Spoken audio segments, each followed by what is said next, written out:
Sectors हैं, high priority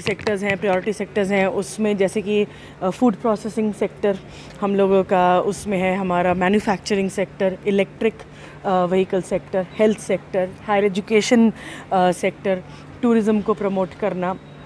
सभी तरह के सेक्टर्स पर फोकस करके electronic system design and manufacturing का जितना है, फार्मास्यूटिकल्स को उनको प्रमोट करने के लिए जो सीएम सर का एक कॉन्सेप्ट है कि सभी सेक्टर्स पर हम लोग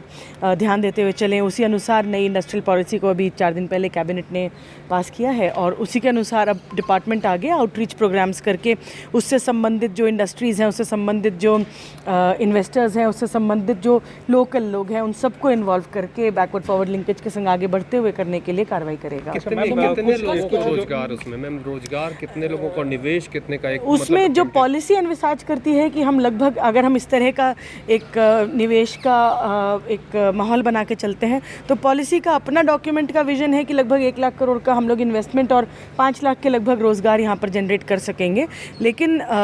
वो ऑफ कोर्स अगर ज़्यादा से ज़्यादा एक इकोसिस्टम बिजनेस का क्रिएट होता है तो हो सकता है उससे ज़्यादा भी हो, उसके अनुसार ही हम लोग लक्ष्य लेकर के एक चल रहे हैं। मैडम, बहुत सारे ऐसे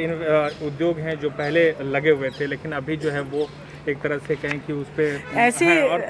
कई इंडस्ट्रीज हमारी जमीन भी लिया गया था। देखिए दोनों चीज़ें हैं, दो अलग सवाल हैं आपके। जो ऐसी कई इंडस्ट्रीज़ हैं जो इस पीरियड में सिक हो गई, जैसे कोविड पैंडेमिक के अनुसार के कोविड पैंडेमिक के समय में भी कई इंडस्ट्रीज सिक हो गई over a period of time, तो उनके भी रिवाइवल के लिए, उनके भी रिस्ट्रक्चरिंग के लिए और उनको भी बेहतर रूप से खड़े करने के लिए क्या कार्रवाई की जानी है के लिए हम लोगों को निर्देश मिला हुआ है। हम लोग अभी कितनी इंडस्ट्रीज सिक हो गई हैं, उनको किस तरह का हम सपोर्ट कर सकते हैं ताकि उसको हम लोग एक तरह से रिवाइव कर सकें। अच्छा, पतंजलि को भी जमीन दिया गया था फूड